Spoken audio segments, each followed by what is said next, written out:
Good evening, everybody, and welcome to the Strand. My name is Robin, and I help direct the events here at Strand. For a little bit of history, Strand was founded in 1927 by the Bass family over on 4th Avenue's Book Row. Stretching from Union Square to Astor Place, Book Row gradually dwindled until, after over 92 years, Strand is the sole survivor, still in the Bass family, running 400 events a year, and still housing new and used books. Tonight I'm thrilled to have with us Dr. Judy Melinek and TJ Mitchell, who are here to celebrate and discuss their brand new book, First Cut, their debut novel about a tough San Francisco medical examiner who reveals a wild conspiracy between opioid traffickers and tech startups. The wife and husband duo first captivated audiences with their memoir Working Stiff about Judy's early days as a New York medical examiner. The novel is also inspired by Judy's work as a prominent forensic pathologist in the Bay Area.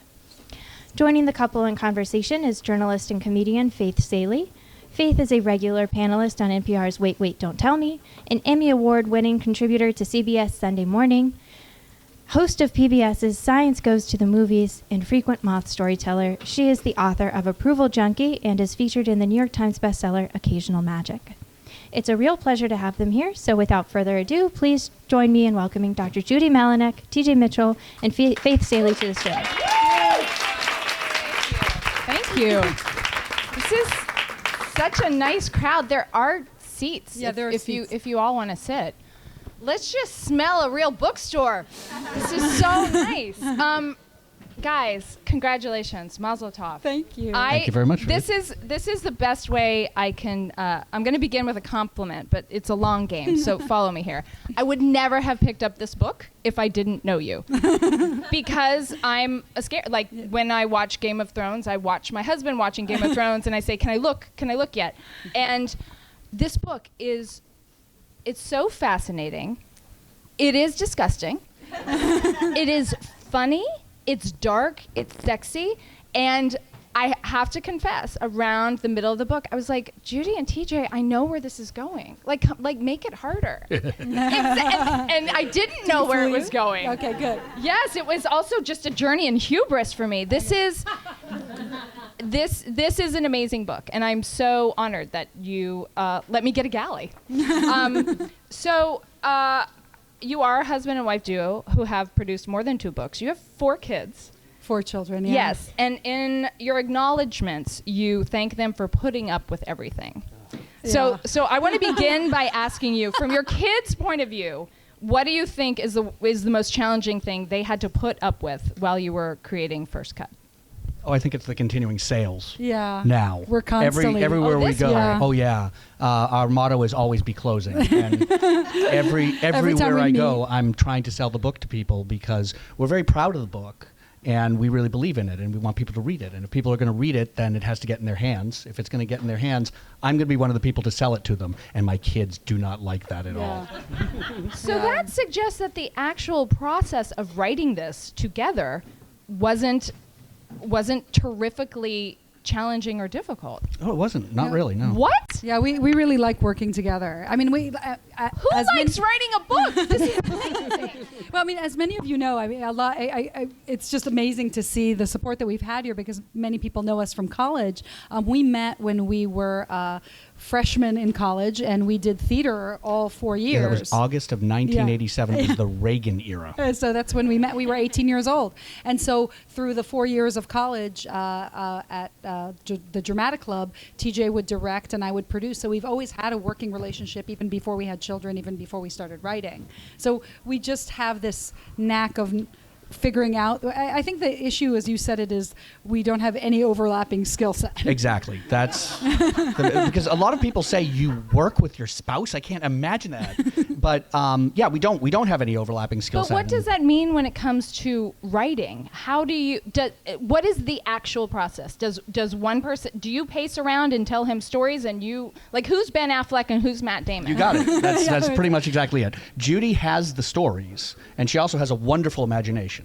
And I love to sit alone in a room and wrestle with words. and sweat over where the commas go. She does not I care. couldn't care less where Yeah. the commas go. Right. What does it look like? Do you actually sit in a room, drop the stories? Do you record them? Like, Well, we should start with how First Cut started. So what happened was I was a big fan of Patricia Cornwell and Kathy Reichs' book, and they write forensic fiction, more in the thriller genre. So it's a little different from a mystery. But I love San Francisco. We both love our city, and we both love the noir history and the culture of San Francisco. So I started writing the book, and I had about 100 pages that I handed you, and then I said, well, here, can you do something with this? And so then TJ actually did the hard work as the English major and researched the genre, figured out what the tropes are of detective fiction, and it helped that he was not as enamored of detective novels as I was. So he could then take the story, fit it into what the expectations of the genre were, and then he would come back to me anytime he got stuck. Yeah, basically, I don't have the fear of a blank page that all writers have to put up with. If I know where the story has gone and where it has to go, and I don't know what happens in between, Judy and I go for a walk, and basically we talk it out and we come up with where it has to go. Mostly she has the ideas, but sometimes we just bandy them back and forth, and it comes about. It's great. So at the end of the walk, we sit in the car, and I talk into my phone and email it to him. And then he writes, and then every 2 to 3 days, he comes back to me and makes me read what he wrote out loud, and I will edit or change it. You never had one. Over writing. Not over children, not over the writing. Not often, no. We Yeah. really don't. Yeah. No. So will you just educate me on the difference between a mystery and a thriller?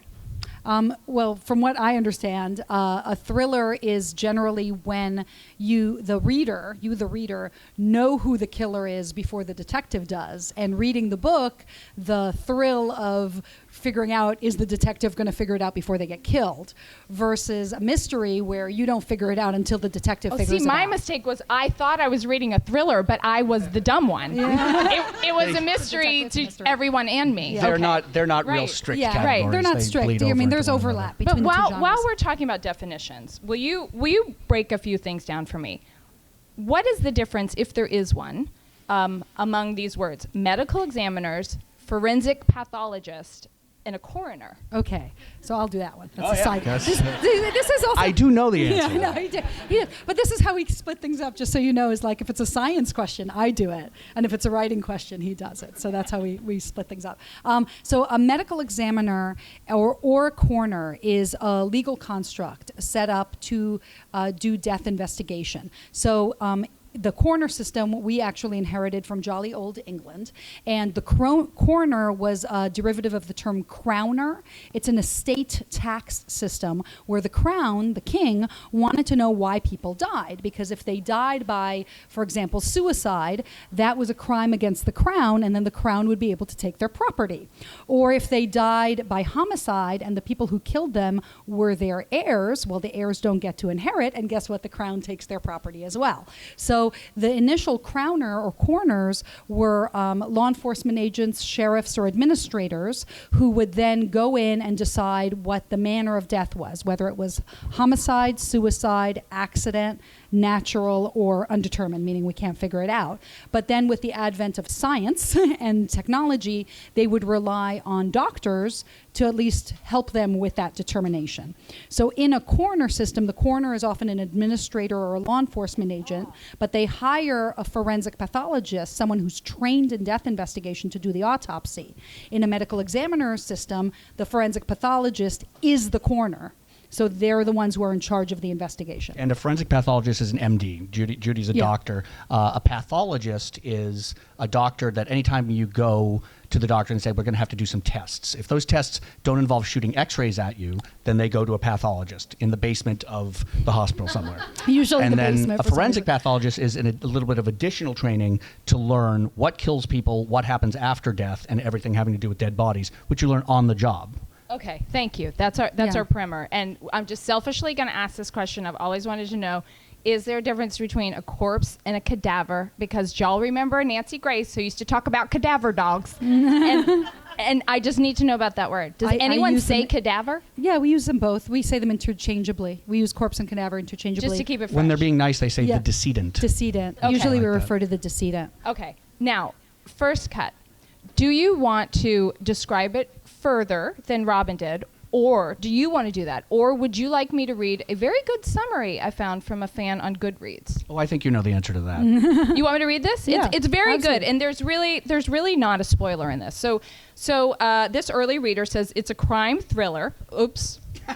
Whose protagonist is a spunky Polish medical examiner, forensic pathologist in the city of San Francisco. Dr. Jessie Teska has left her job in LA under a bit of a cloud and is hired at the San Francisco office of chief medical examiner. It's a far cry from the state-of-the-art facility she'd worked in LA, but she jumps right in as an assistant medical examiner dealing with sudden, violent and unexpected deaths. She lives in a converted cable car, nice touch, in the city famed for the Golden Gate Bridge.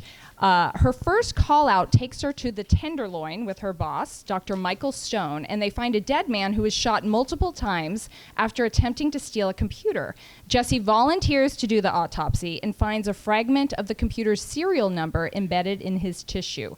The next day brings a new case, a mutilated woman found in a hotel room. Her body was cut open to retrieve drug packets that she'd swallowed. This is when I was reading like this. Yeah. Then another young woman is discovered dead in her home, a probable accidental drug overdose. This woman died from an injection of something called Soul Sister, a potent mix of heroin and fentanyl. And Jessie believes that there is foul play, but her bosses want her to close the case. I'm almost done. There's something going on here that seems to tie these three separate deaths together and a Bitcoin scheme. And all this turns very complex and involving some very powerful people. And then it says in all caps, no spoilers. Mm-hmm. And this person gave it there's actual a sourdough emoji. It gave it 5 sourdoughs, the book. That's great. It's a real thing. I think that's a good summary. Yeah. And Yeah, it makes it sound more convoluted than it is. Oh, sorry, that wasn't the aim. But I think what we'd like to do here is have the two of you who met as fresh people in college and did theater together actually dramatize something from the book, right? We can do that. We do. We have a 6-minute reading from near the beginning of the book. The reading mentions Dr. Stone. Dr. Stone is Dr. Michael Stone, who is Jessie Teska, our heroine, her boss. And immediate supervisor, yeah. Right. And this is her first day of work in San Francisco, and he has called her in the middle of the night to go to her first death scene investigation in a neighborhood called the Tenderloin. There's one in San Francisco. I realize there's one here in New York. There's one in San Francisco also. And that's what we'll read. There's a Tenderloin here? Isn't there? In New York? Mm-mm. But we should have Used one. to be. Used to be. So. So let's start. Right, yeah. I'm the dark one. Yep. Okay. Stone steered me toward a corner coffee shop on the southeast side of the intersection. It was called Cafe Wi-Fi. The place had big picture windows looking out in 2 directions. Some of them had been shot through, and from the cones of force beveled into the shattered glass, I could tell the direction was from the inside out. A couple of tables and a few chairs had been overturned. Evidence markers sectioned off drops of blood near the door. There was more, a thin spattered mist on one window. Uniformed police guarded the perimeter against the inevitable crowd, and plainclothes officers were interviewing people at tables and booths. Up this way, Stone said, and went out to Geary Street. It was closed off, the entire block between Polk and Larkin, one giant crime scene. Stone led us to a mid-block restaurant called Kim San 88. A uniformed officer holding a clipboard stood post in the doorway. Doctors Michael Stone and Jessie Teska, San Francisco Medical Examiner's Office, star 202, call number 0 Charlie 7, Stone rattled off. The cop checked his watch, wrote in his pad, and stood aside for us without a word. Kim San 88 was a takeout joint. There were 4 or 5 tables, a cashier counter, and a pass-through to the kitchen. The owners had installed their ancestor shrine in a corner alcove, a gold Buddha with a couple of pieces of fruit and a brimming shot glass. The fruit was starting to rot. The dead man lay on his back, just shy of the kitchen doorway. He was young, Asian, with a round, ruddy face, brown eyes, and short black hair, full lips on a wide mouth stalled in a half-hinged rictus. Short, body length maybe 5'4" or 5. I couldn't eyeball his weight because he was wearing clothes too bulky for the weather, even with the fog wind blowing down Geary. There was a red hole in the middle of his forehead. Blood stained the white tile floor, a neat pool under his hair, and a separate splotch a couple of feet to the left of it. Hey, Keith. Stone addressed a husky black man in a business suit. He was leaning over a bullet casing by a numbered marker. He cocked his head and examined me aslant. Hello, Doc. 9mm shells, the man said. He was about Stone's age, with a deadpan gaze under boxy eyebrows and a mustache like a scowl. He wore a beaver felt fedora that precisely matched his skin tone and moved around the crime scene more nimbly than his size suggested he should. Stone introduced me. Inspector Keith Jones, this is our new assistant medical examiner, Dr. Jessie Teska. I offered a collegial smile, and the detective nodded back, his eyes thawing a little. Do you have a presumptive ID? Stone asked. Eugene Chen, a.k.a. Lumpy, the detective replied. Don't ask me why. System has him as a petty thief. He last went down a couple of months for breaking into cars out by Lincoln Park. He got out 3 weeks ago. We gathered over the corpse of Eugene Lumpy Chen. This time he tried to boost a laptop. Witnesses report Lumpy coming into the coffee shop on the corner there, looking around like he's meeting a friend. He stops in front of a man working on his laptop. Lumpy grabs the computer and runs for the door, but the laptop's owner pulls a pistol and fires several shots. He chases Lumpy out onto the street, and Lumpy ducks in here. That's where the guy gets him. The detective had a pen in his hand. He used it to point around. After the shooter drops Lumpy, he walks over to him, picks up his laptop, puts it in his bag, and walks out the door. The pen flashed to the four corners of the room. Security cameras all over the place and on the street, too. If they were recording, we should have multiple angles. How many rounds? Stone asked. The detective grinned. That's your job to tell me, ain't it? It seemed a harmless enough jab to me, but Stone bristled. How many casings and bullets has CSI recovered? He said. 11 casings and 1 slug so far in the wall by the register, Inspector Jones replied. I'd like to know what you can tell me right now. Mike Stone pulled a pair of purple exam gloves from his pocket and, to my shock, handed them to me. Dr. Teska, would you please oblige Inspector Jones? He was glaring at the detective. The nitrile gloves were sized for Mike's enormous hands and left flappy stems at the tips of my fingers, like condoms. My new boss wanted me to perform a field test as part of some interdivisional pissing contest? Okay. I bent to examine Lumpy Chen's body, starting with the visible wound. It was a semicircular defect in the midline forehead with no visible soot or stippling. When I pinched the edges of the torn skin together, the margins meshed in a ragged line.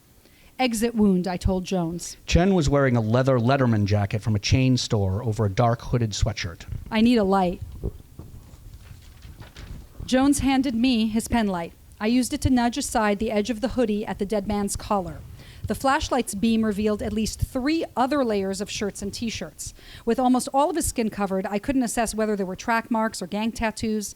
I unzipped the jacket, eased the shirts aside, and stuck the pen light under there. It lit up 2 red, star-shaped wounds in the dead man's chest. I found another next to his belly button. At least 3 to the back, all exiting out the front torso. Keith Jones was eagerly jotting these physical findings into his notebook. Something else occurred to me as I looked at Lumpy Chen's eyes, which stared out, lopsided, in 2 directions. Who flipped him? The detective glanced at Stone before he answered me. Witnesses report Lumpy fell on his face after the shot to the head with the laptop underneath him. The shooter turned him over to get it back. I nodded and pointed to the small crimson blob to the left of Chen's head. That's where he landed. He wasn't prone for long. Your gunman didn't waste any time worrying about shooting a man in the head before he took that laptop back. I stood carefully and stepped back from the body and the blood stains. Okay, Inspector Jones. I'm going to give you 4 perforating gunshot wounds right now, 3 to the torso and 1 to the head. But understand that this is my ballpark estimate. We won't know the final number until we get him back to the morgue. Matches what the witnesses are saying, Inspector Jones said. We'll see if we can retrieve video, too. Dr. Stone was smirking. I had passed his test. I handed Jones' penlight back to him. The detective leapt away from it in mock horror, seeing as I'd just used the thing to poke at a corpse. I laughed out loud, but then my eye fell on the open door. At the corner of Larkin, hemmed in by police tape, stood a cluster of news vans and cameras on tripods. That was the last thing I needed. My laughing mug, live from the scene of a brutal murder, all over the 11 o'clock news on my first day of work.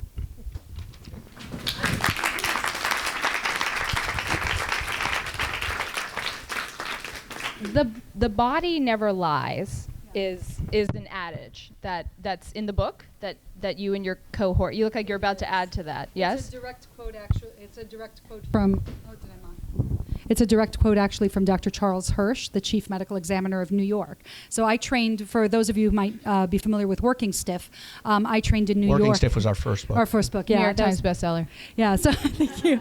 I trained in New York City from 2001 to 2003 under the great Dr. Charles Hirsch.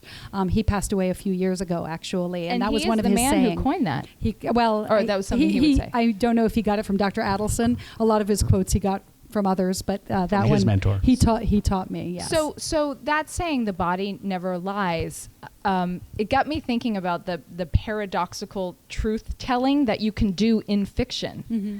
And this novel delves into corruption among police. It delves into corruption among medical examiners mm-hmm. and in the courtroom. And I found the courtroom scenes really compelling because it demonstrates how careful a medical examiner needs to be and how nuance is not your friend, right? Because either the prosecutors or the defense attorneys want to keep it simple and sweeping. Mm-hmm.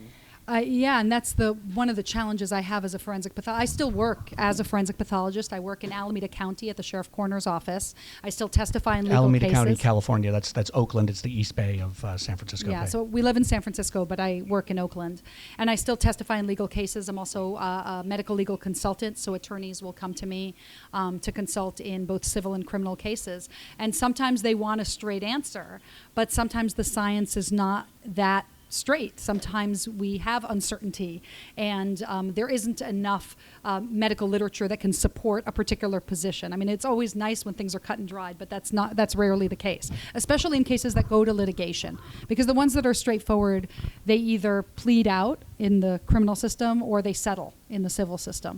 But everything else that goes to court, usually it's because there's a reason. There's something uncertain. But Judy has pointed out to me that absolutely everything that she writes as a medical opinion is at some point going to get scrutinized by lawyers, and it might end up in court. Right. And of course, Right. everything she says in court is taken down and recorded. It's a very high-stress job. Yes, and these scenes in the book are, well, I'll say, these scenes in the book are obviously, it's high stakes, it's fiction. But was this a way, you're creating this together, to expose corruption that you have seen in your real life? To some degree. I mean, I have to say that, they always say, write what you know. So all of these cases that are in the book are in some part weighed into by actual cases. So that opening case that we just read is real. That's an case. actual case in San Francisco that Judy went to the crime scene, and she was Jessie in that case. So I went to the scene, and that's an actual case of somebody got their laptop jacked and then got shot for it.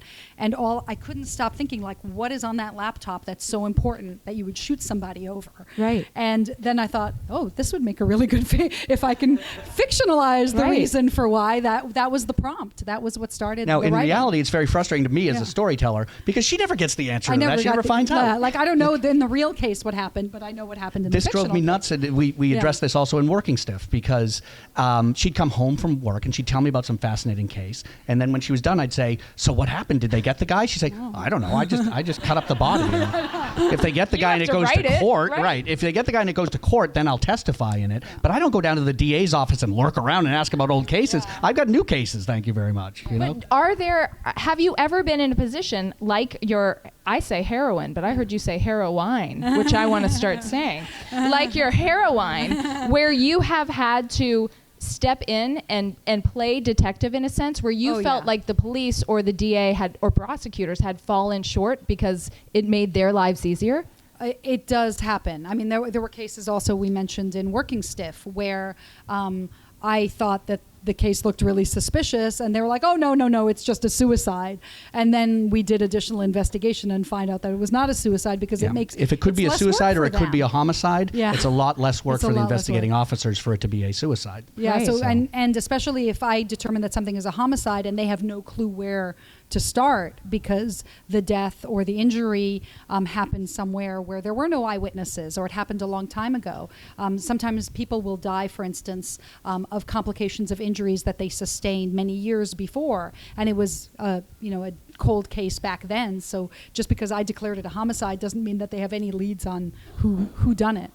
And have you ever felt endangered or threatened by the challenges by your challenging the system.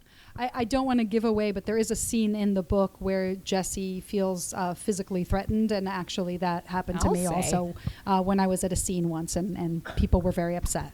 So that's actually also taken from a real life experience. But also her job being threatened does happen to forensic pathologists also. I mean, if they're not towing the line. Right. And also it can be high stakes in terms of just it's in the press. I mean, especially if somebody who's high profile who dies, and then there's a question about whether you're doing a thorough job or you're covering up for the police. Those can be. And it depends on leadership. It depends on who's at the top of the organization, whether that person is going to back up his or her doctor or not. And I've had colleagues of mine who have been in these difficult situations and had to make calls about whether they would toe the line or they would walk away from the job. That's part of what's so fascinating about this book is all the rest of us except you think that everything ends when someone dies. But there's this just begin. There's another life after yes. someone dies. Yeah. And we also want to think, well, it's clear cut, it's science. You know how they died. Like you figure it out and you tell people. And this exposes how fraught it is with everyone's self-interests. There is a component of self. There is obviously a component of science too. I mean, the important thing is if you're going to be working in this field is you have to have a really strong moral compass, and you have to have integrity, because if you don't, you will be exposed. It may not happen right away, but eventually it'll come to haunt you. Everybody who works in this field knows. And that's one of it. the things we love about Jessie Teska, our heroine, is she does have a very strong moral compass. She does have integrity. And this book is written in the American noir tradition, where you go into a world that is already corrupted. Yeah. And there's a mystery, and you solve it. And here's the only spoiler. In the end, the world is still corrupted. You haven't fixed it. This isn't Agatha Christie. You haven't put everything back. No disrespect for the English style of cozy murders, which I also really enjoy, but that's not what this is. You haven't put the world back together in the end. It's still a mess. Well, yeah, because you have to have like a 3-book deal. We need more. we need more of this. We love this. Yeah. We love this woman. This heroine curses in Polish like a champ. Yeah. Where'd you get all the Polish? The Polish. I mean, not that I speak Polish, but I believe that she is cursing correctly. The Polish comes from I and my brother Michael is right here. We are Polish Americans. We look like we just fell off the boat from Cork, but our mother's maiden name is Panzik, and so how do you pronounce Jessie's real name? Because Jessie Czesława. Czesława. Yeah. And can we hear one of the curses? No, because I don't speak Polish. Do you curse in Polish? What are you good for? Well, part of it was because both of us come from immigrant backgrounds. Yeah. So I'm an immigrant. I came to the States when I was 5. I grew up speaking Hebrew, but my grandmother was from Poland. She was a Jewish refugee from Poland. She escaped during World War II to Russia. So I grew up hearing Polish. She never cursed, though. She would turn bright red if she heard that kind of stuff. But we grew up in an immigrant household, in TJ's household. And our grandparents on the other side were immigrants, and so our immigrant roots are very shallow, and I wanted the immigrant experience to be a part of who Jessie is, because I couldn't imagine writing a character who the immigrant experience is not an important part of who she is. And it's also a part of what San Francisco is today. Yeah, that's true also. It is. You talk about a forensic pathologist needing to have a strong moral compass.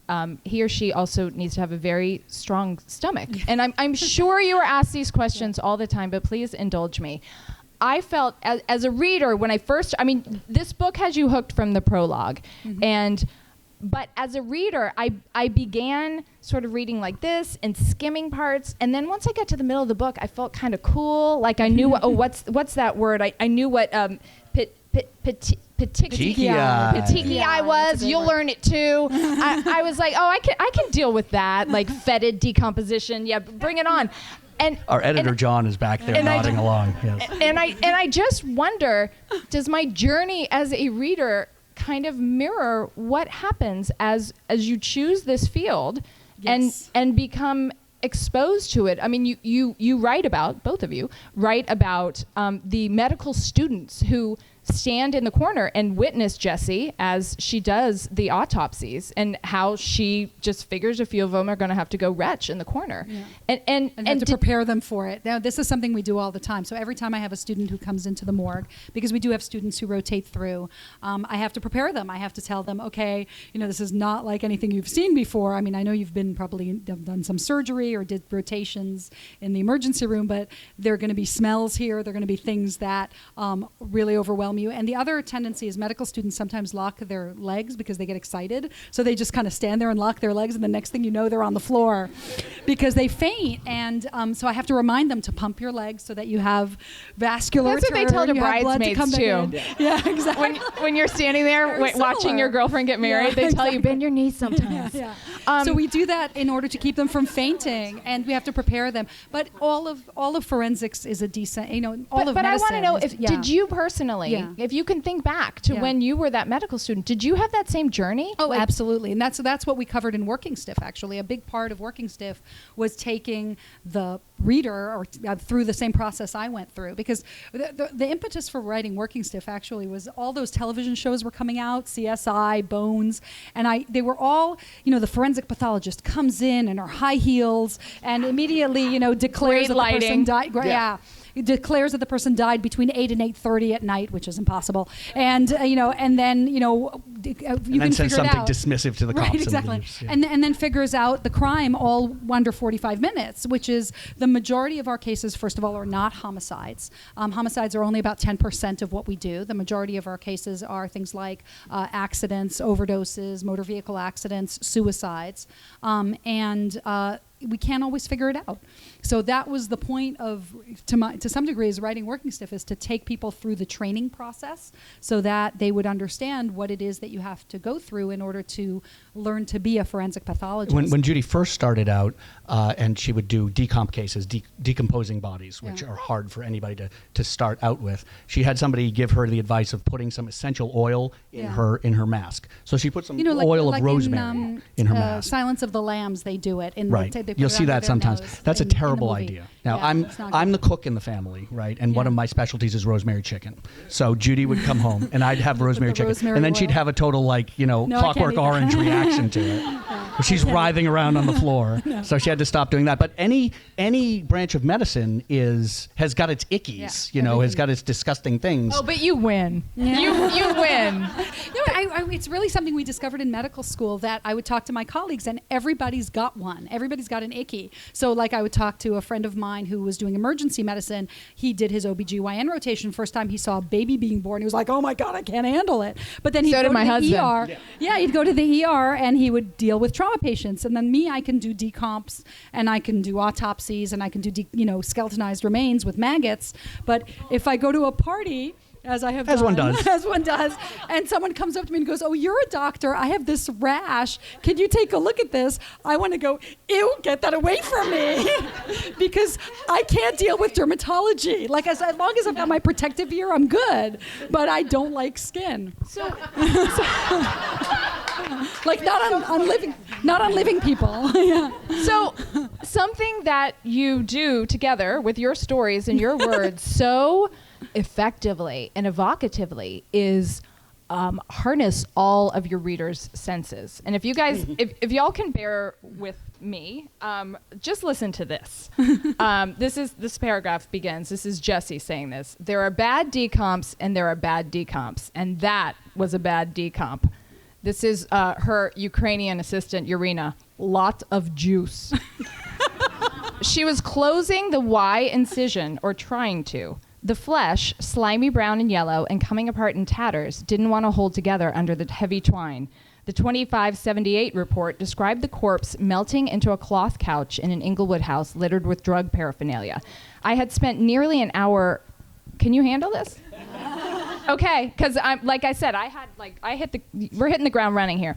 I had spent nearly an hour sloshing through a fetid soup of decomposition fluid and liquefied organs on the autopsy table, and was desperate to scrub out the stench.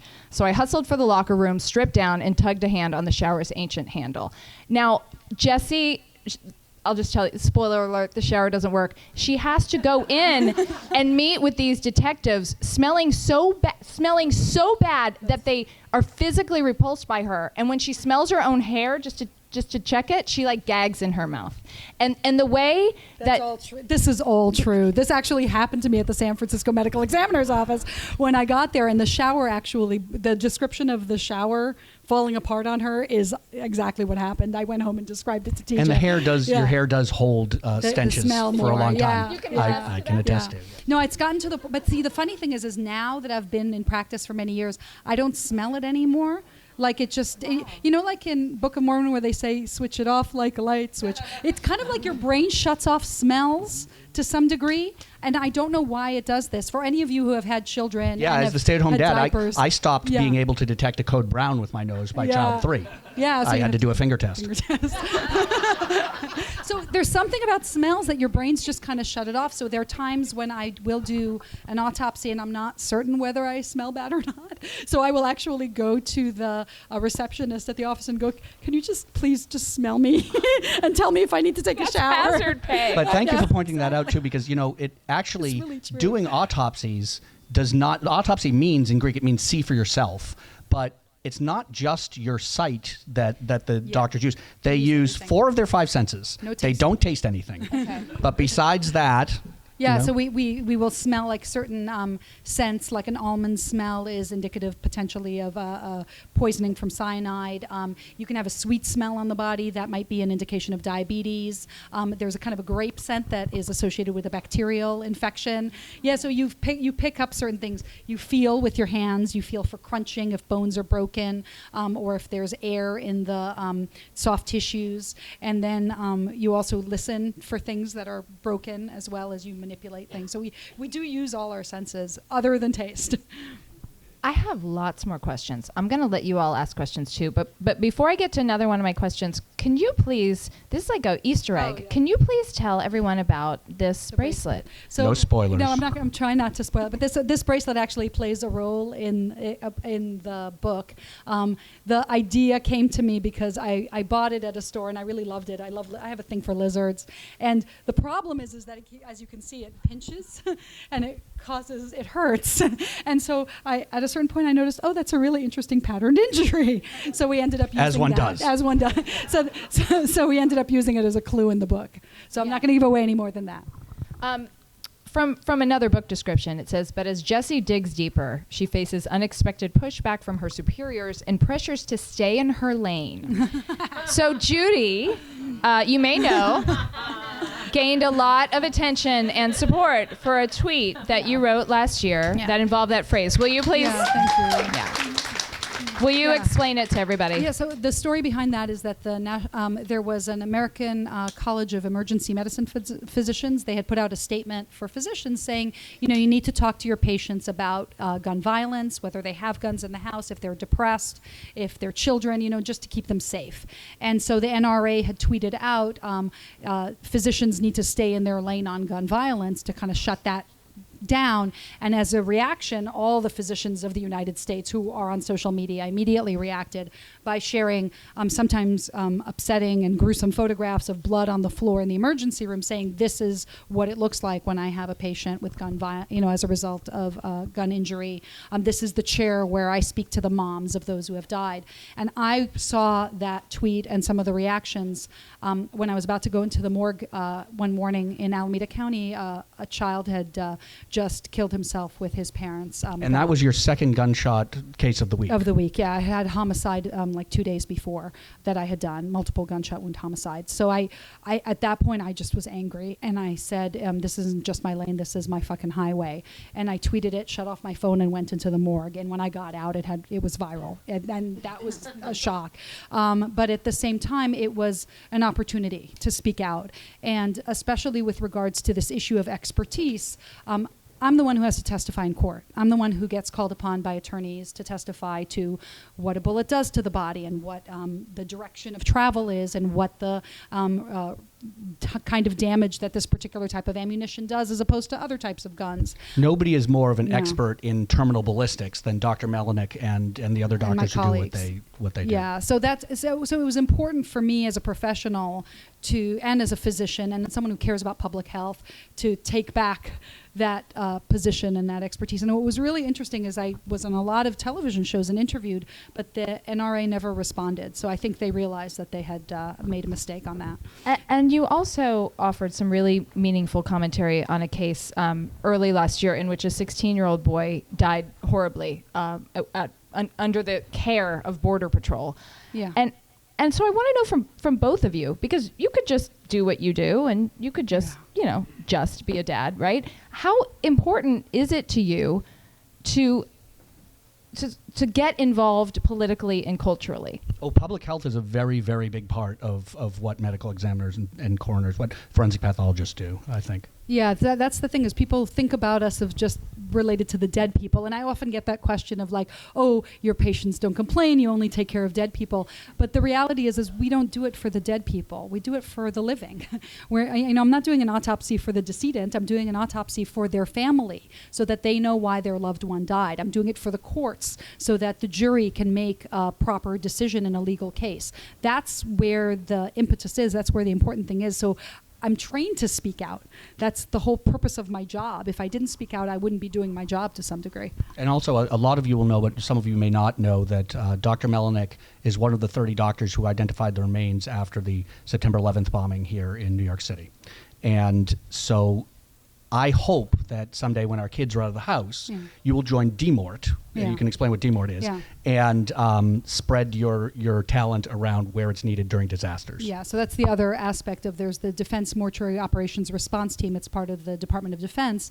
And anytime there's a disaster, whether it's in a hurricane or an earthquake or fires, devastating fires, and there is too many people who have died that the local jurisdiction can't handle the response, they will bring in the federal aid. And I had the honor of working with people from DMORT when I was here during my training for 9/11, and many forensic pathologists, many of my colleagues also volunteer for them as well. And They're essentially disaster doctors on call. And they're morticians too. They have not just forensic pathologists, but also morticians, dentists, radiologists, people who can help with disaster response. I want to give credit to both of you though, because you're an absolutely incredible team. Because TJ, you add the words and the expression. I mean, this is entertainment, but it's also eye-opening about Great, thanks. poor people being used as drug mules. Yeah. About the like felonious cryptocurrency, about how immigrants are treated, about corruption. And that's the thing is we can't get away from it. I mean, because I deal with those things every day. You can't just close your eyes to politics and say, oh, I'm just going to ignore what's going on politically and just focus on my job, because my job is inherently political.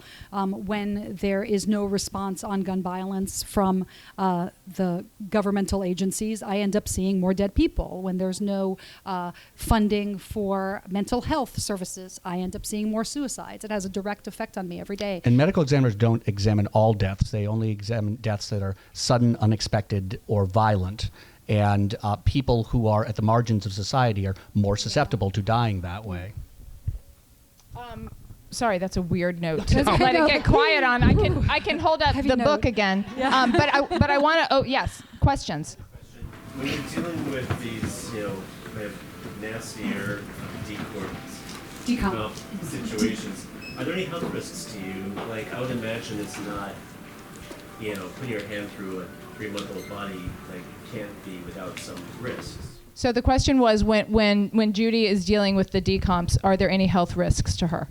There's a health risk to doing any autopsy, and in fact, bodies that are fresh are more of a risk to us than the decomposed bodies, because certain viruses like HIV actually go down. The viral load goes down after death because they need living cells to proliferate. Other viruses can potentially go up. So, for example, Ebola is one where a decomposed body would be at higher risk than one that is fresh. But luckily, at least for now, Ebola is bad. In the United States, we don't have that. So in general, we use personal protective gear. We are totally that's the other thing that I talk about, how the television shows don't actually portray accurately what forensics is, because we are totally covered up pretty much from head to toe. We'll have face masks, we'll have a shield, we'll have a hairnet, we'll have Tyvek suits with plastic gear and multiple gloves. I wear at least 3 layers of gloves. So all of that is to protect me from bloodborne pathogens. And so we do take the risks, but they're calculated risks, and they're risks that all caregivers, including doctors, take in the hospital setting. And clinicians who Yeah. deal with living patients have other risks that Dr. Melinek does not face. Like she's not going to get punched by one of her patients or anything like that. Yeah. You know? Please tell me that at home you refer to her as Dr. Melinek. I do That would actually. make me so happy. I do actually, when I really need to get her attention, I Yeah. do say doctor. I call her Doc a lot. Doctoressa. Doctoressa. Your Sometimes I call her heroine. Doctoressa. Well, it's I- because I focus on, I'm one of those people who can hyper-focus on stuff, and he'll go, Judy, doctor, what? I also try to refer to Dr. Melinek in a professional capacity when we're in public, because I have been at events where there's 3 doctors on the stage. 2 of them are men, and one of them is Judy. And the men are addressed as yeah. Dr. Smith and Dr. Jones, and she's addressed as Judy. I'm not Yeah, kidding. so there's actually research that backs I that saw up. her go through Yeah. medical school. Yeah. I know how much work it is to become a doctor, and I have a great deal of respect for medical doctors. I know. You guys are like hashtag couple goals big time. I mean, even if I were a couples therapist, you would get 17 sourdough emojis, because even the way they tell a story together it's very yes and, for those of you who know improv. All So right. that improv training. Yeah. Yes, sir. Watching, reading English detective novels and so on versus American police procedural stuff.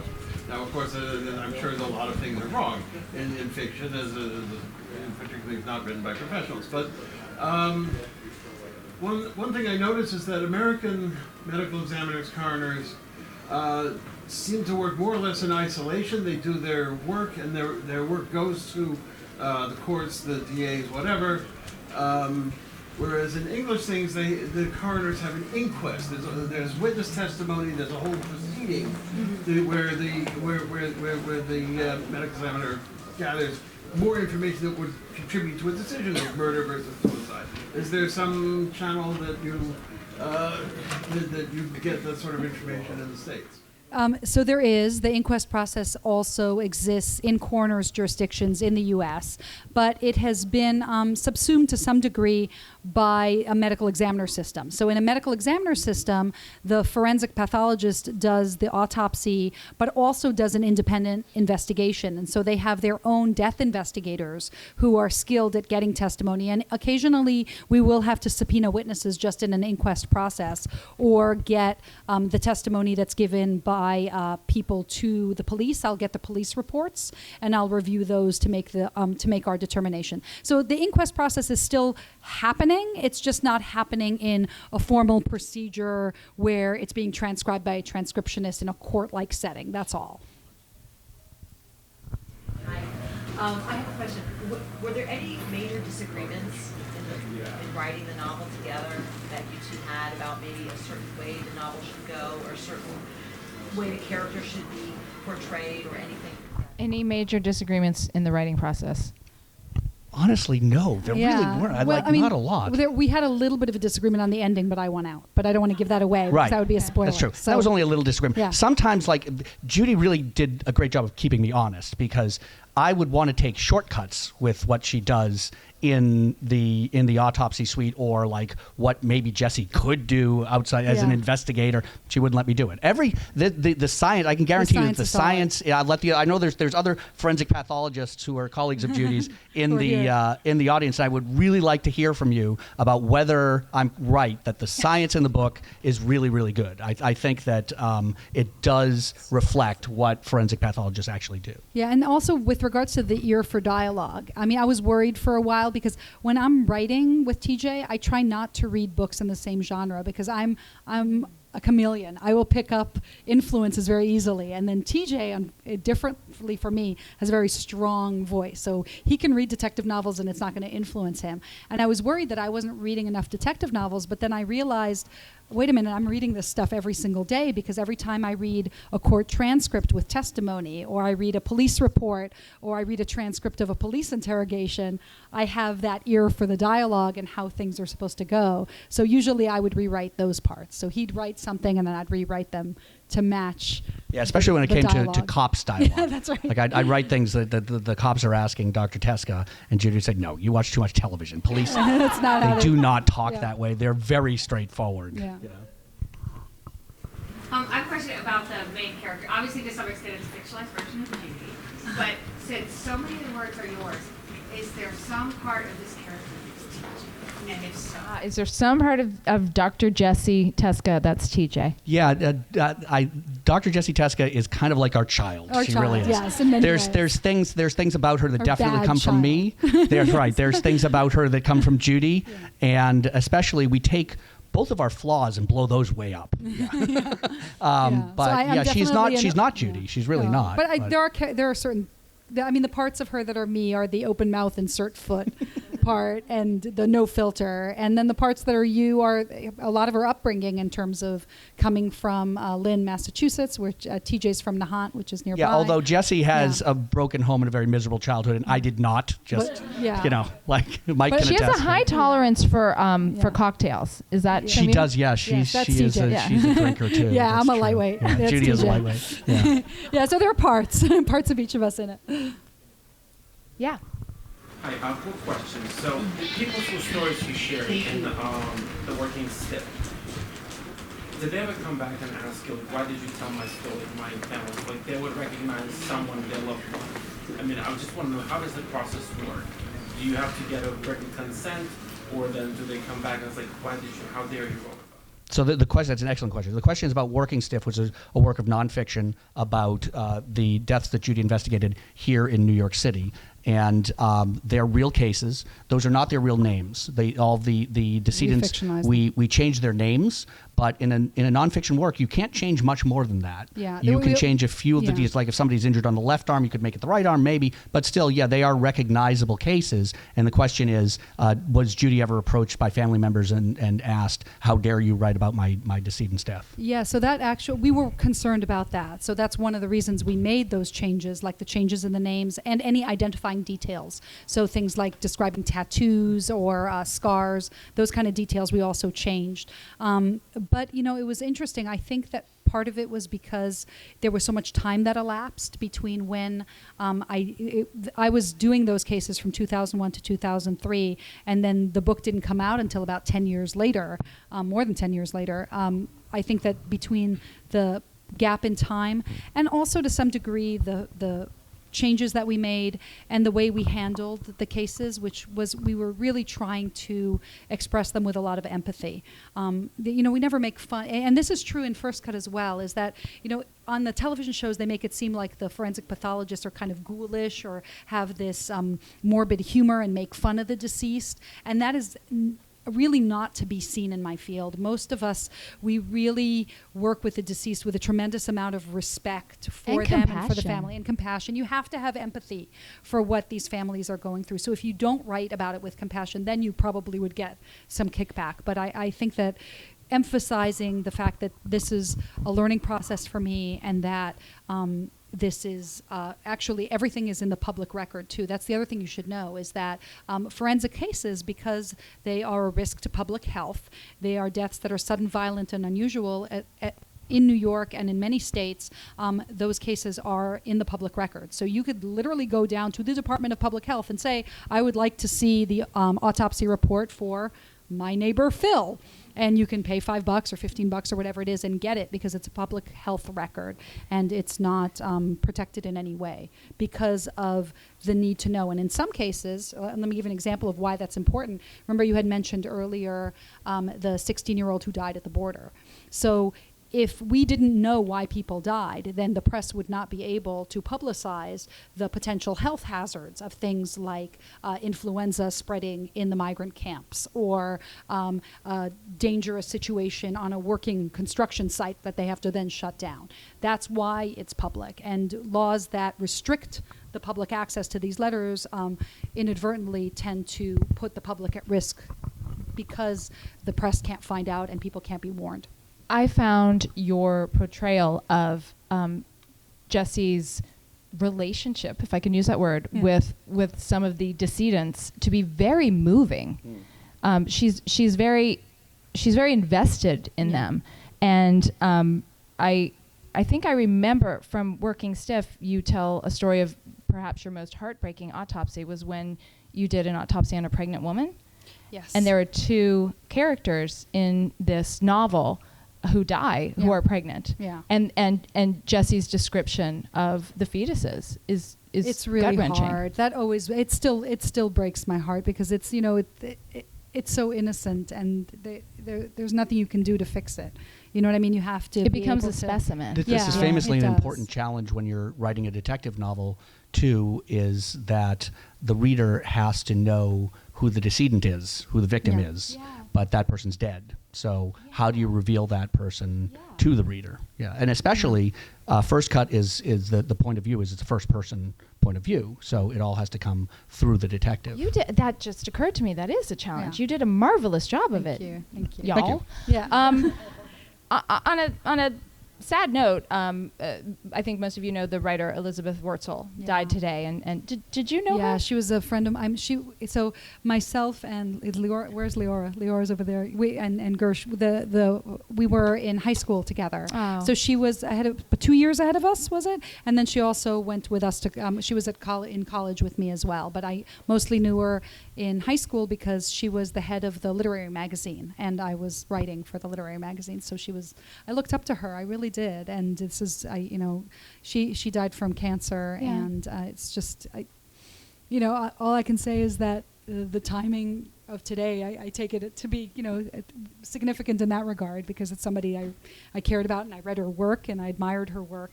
And So, I'm sorry for your loss, those of Yeah. you who knew her, and for all of us. She was a Yeah. wonderful writer.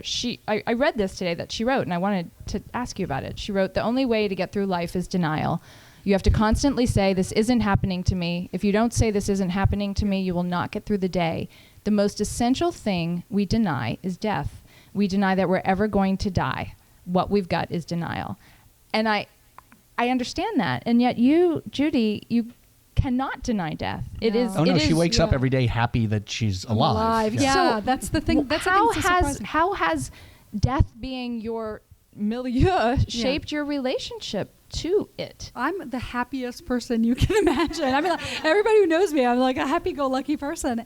And what we realized, and this is pretty much straight out of Working Stiff, is we realized that the majority of deaths are predictable. You have to look both ways before you cross the street. Get exercise. Like that line on the subway platform. It's there for a reason.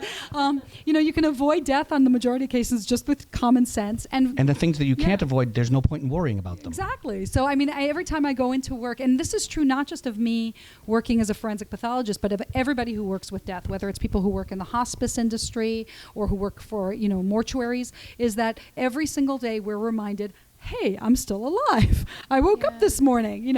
I still have my kids. You value life so much more because you help people deal with death. And on some level, I think by not denying it, by facing it every single day, we all on some level kind of hope that when our time comes, we'll be able to deal with it better. Now, I don't know if that's the case. I might just be screaming and miserable too, but at least maybe that's at least the hope. Are there any other questions? Yes. I just wanted to thank Dr. Melinek for writing this. I know you all from working with sudden death in children cases. And the first things I always tell people when it happens is it's not like TV. And as much as we talked about public health, I feel like I'm really looking forward to reading it, but that public service of understanding the difficult job forensic pathologists have. I mean, God bless you all in the room who do this for a living, because there's most of us who don't want any part of it, but you provide such a valued service, and you are the caregivers of those who have gone before us and helping us learn from that. So I want to thank you. That's beautiful, and a really lovely note to end on. What you do is really sacred, and you two are so joyful. It's true. Yeah. So thank you so much. No other questions for now, you guys. Yes. Yeah, but we're going to be signing. Mazel tov, Right. and I do. you I guys want are to in say. for a treat. I do want to say Thank you. to Hanover Square Press. Yes. For publishing our novel. Fantastic. They Love them. did They did a an great job. absolutely fantastic job. That is your editor right there. That's Is that John right? Glynn, our editor, Yeah. and that's Peter Joseph, his publisher. And thank you, Faith. Thank you for coming out. Truly and my interviewing us. pleasure. It's really Thank you. fun Congrats. to get together All right. again.